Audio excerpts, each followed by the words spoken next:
Melecehkan Polda, mempermalukan Polda. Karena dijamin oleh Pak Prabowo bahwa Dr. Tipa dan Roy bebas. Kami lebih melihat bahwa ada intervensi yang mencoba mengganggu independensi kejaksaan, ya, dan ternyata berhasil ditembus.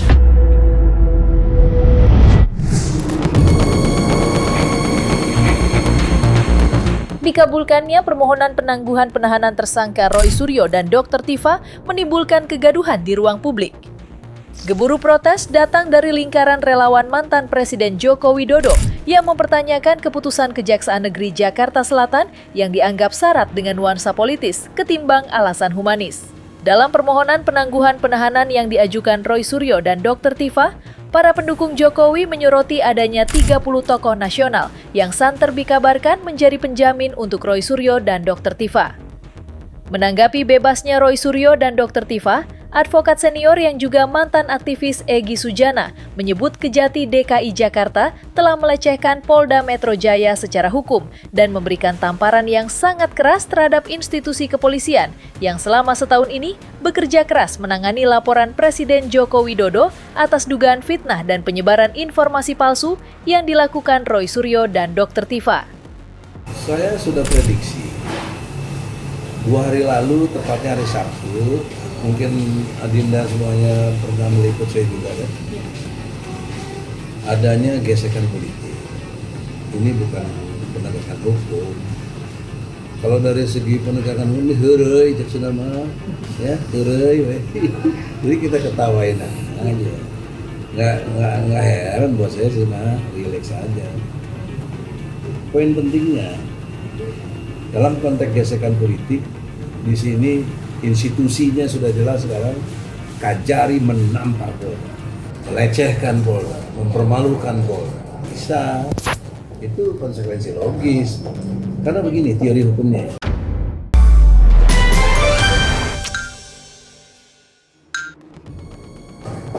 Sesuatu proses kasus yang sudah bernilai P21 itu harus sampai ke pengadilan dan dengan ditahan, tergantung pasal yang berkait dengan tuduhannya. Nah, pasal yang berkait dengan tuduhannya kepada Roy dan Tifa itu berakibat harus ditahan 5 tahun, di atas 5 tahun.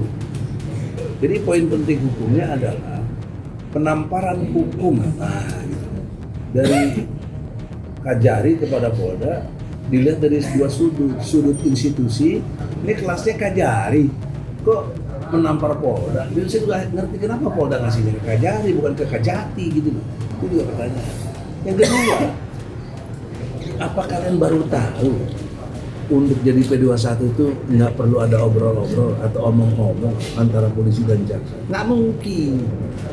Diajukan dulu, kalau belum cukup P19, ya, balikin lagi, begitu. Ini kan bukan ujuk-ujuk, udah lama nih prosesnya, ya kan? Kurang lebih dari 3 bulan lah seingat saya. Jadi poin pentingnya dalam konteks hukum, ya, omong-omong di antara mereka itu menjadi basi, menjadi tidak bernilai, menjadi pelecehan Kajari kepada Polda. Karena dalam omong-omong antar mereka sudah bersepakat P21 itu artinya ada penahanan karena pasalnya lebih dari 5 tahun. Di antara para pendukung Jokowi, nama orang dekat Presiden Prabowo Subianto, yakni Sumi Dasko, disebut-sebut menjadi dalang di balik dikabulkannya permohonan penangguhan penahanan yang diajukan Roy Suryo dan Dr. Tifa.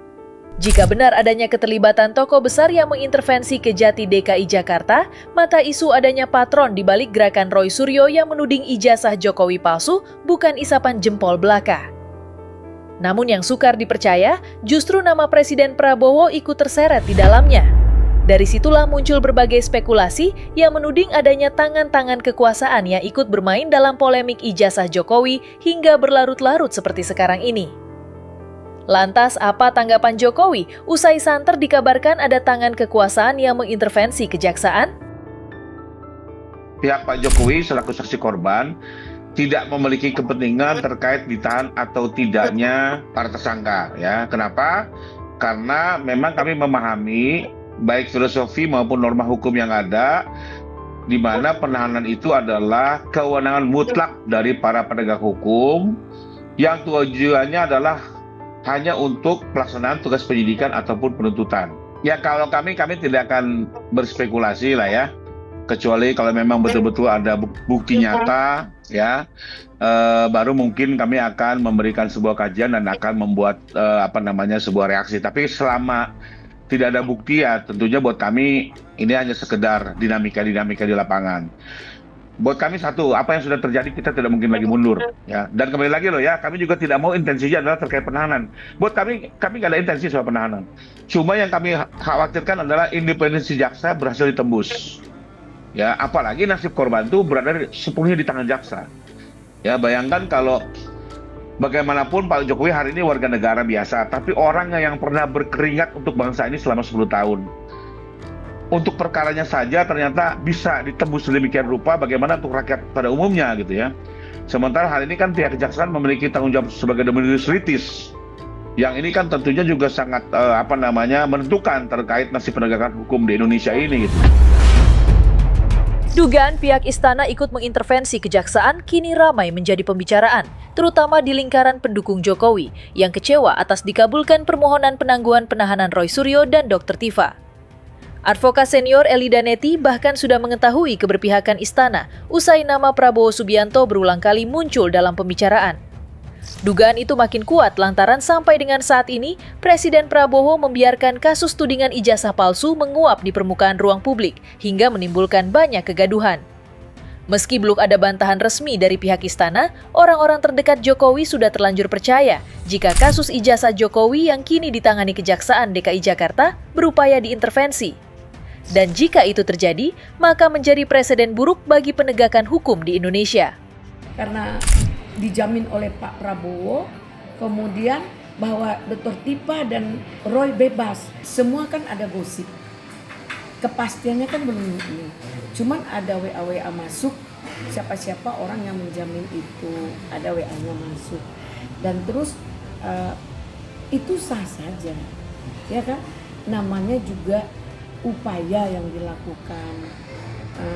Tentu kalau kita bicara institusi, antara institusi kepolisian dan kejaksaan tidak ada jangan sampai jangan ada bentrokan gitu ya.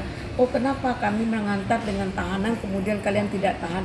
Enggak juga, karena selama ini polisi enggak nahan. Kami lebih melihat bahwa ada intervensi yang mencoba mengganggu independensi kejaksaan ya, dan ternyata berhasil ditembus ya, karena faktanya hari ini tidak. Jadi kembali lagi, bukan soal ditahan tidak ditahan, tapi lebih kepada ditembusnya independensi kejaksaan sebagai dominus litis. Padahal tugas utamanya adalah merepresentasikan kepentingan atau hak hukum korban. Ini yang menurut saya perlu digarisbawahi dengan tidak lagi membesar-besar masa lalu ya yang sudah terjadi, tapi sekali lagi ke depan kami sangat mengharapkan sekali lagi teman-teman jaksa sebagai dominus litis ya tetap bisa merapatkan barisan, menjalankan tugasnya sesuai amanat undang-undang dan rasa keadilan korban ya, dan semoga tidak lagi terjadi intervensi-intervensi yang terutama bisa melukai rasa keadilan korban. Saya tidak mau menuduh yang tidak baik. Semuanya saya kenal, banyak saya kenal teman-teman saya itu hak. 50 orang itu hak mengajukan bohong, nggak ada saya bisa bantah hak dia. Tapi soal penting apa tidak, saya menilai secara hukum tidak penting. Kenapa?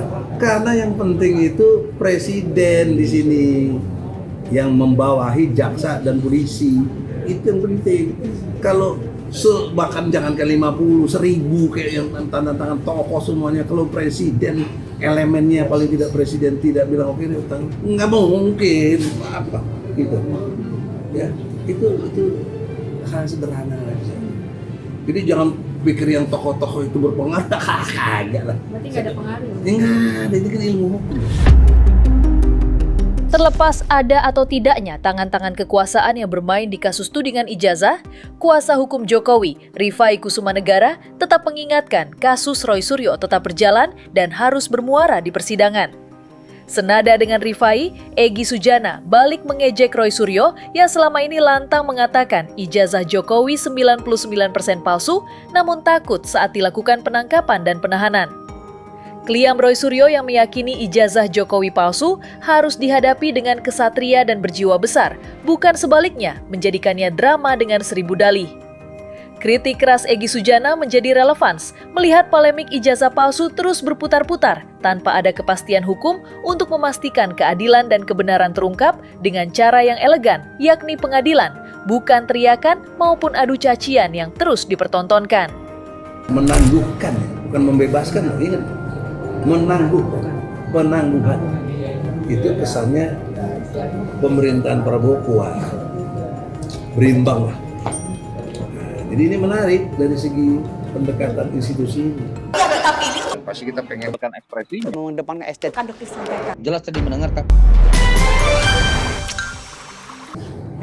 Maka saya kepada Roy dan Tifa yang sebelumnya sudah berani nantang-nantang dan juga mengklaim, ini penting nih klaim mereka, 99,9% palsu ijazah Jokowi.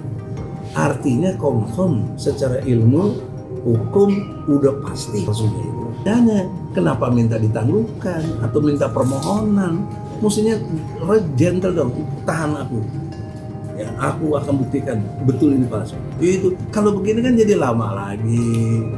Jadi Roy dengan sikapnya yang begini nerima, merasa menang, merasa keliru secara mental hukum tuh keliru. Kalau mental hukum tuh dia harusnya tantang keadaan ini. Aku udah punya 99,9% kok. Dan Jokowi juga sudah siap ke pengadilan.